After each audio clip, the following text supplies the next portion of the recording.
Well, as with every week, let's pick our studs of the week. Bickler, let's start with you on this one. Who was your stud?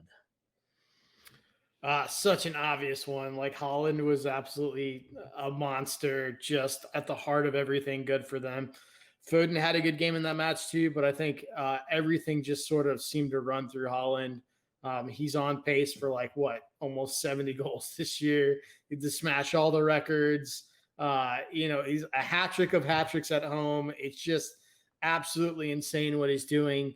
I think the big question still is we didn't ever question the quality, right? We questioned the durability. He's averaging missing one game every three. So let's see how he holds up, and let's hope for the rest of the league he doesn't, because right now he is just an absolute man monster.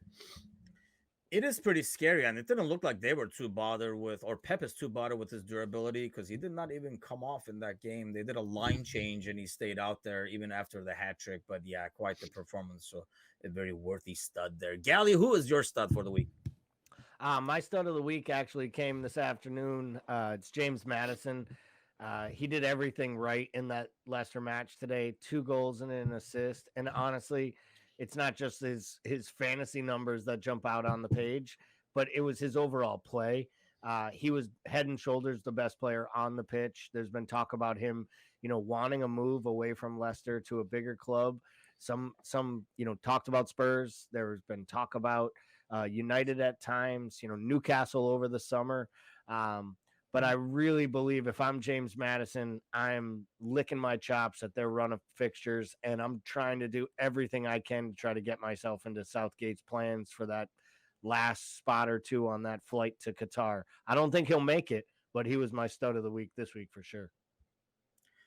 I kind of went there. Holland was obviously a good choice, and I was kind of looking at him. Foden is another one, but heck, I was like, let's go with the whole goddamn team. Manchester City. I mean, watching that game, and regular listeners of the podcast and the show know my brother is actually a United fan. Don't ask me why. And even he was saying it's kind of hard not to watch City in admiration and really enjoy. It's kind of hard as a rival, but as a fan of the sports, you just watch that team in action and you kind of like in awe in terms of how well they function. Take away the last 10 minutes or so when they did that line change, perhaps, and the game was kind of like put away. I mean, the entire performance, how they control the game, it's their game, and United just happened to be playing along with them. It felt like throughout the game, they slowed it down when they wanted to. They got going when they wanted to. They almost like lull you for a little second and then just like slap you in the face with like a through pass. And so many people on that team, especially in their midfields, heck, their backs, everybody feels like they can create. So it's never like a player has the ball on their feet and you're like, okay, he's gonna pass it along. Anybody can create something at any given time, but they lull you to sleep with their ball movements and eventually kind of hit you. It's somehow painful to watch as a rival, but you gotta admire it and kind of like, as a fan of the sports, you gotta kind of enjoy it. And they were definitely my stud of the week. Sorry, United fans.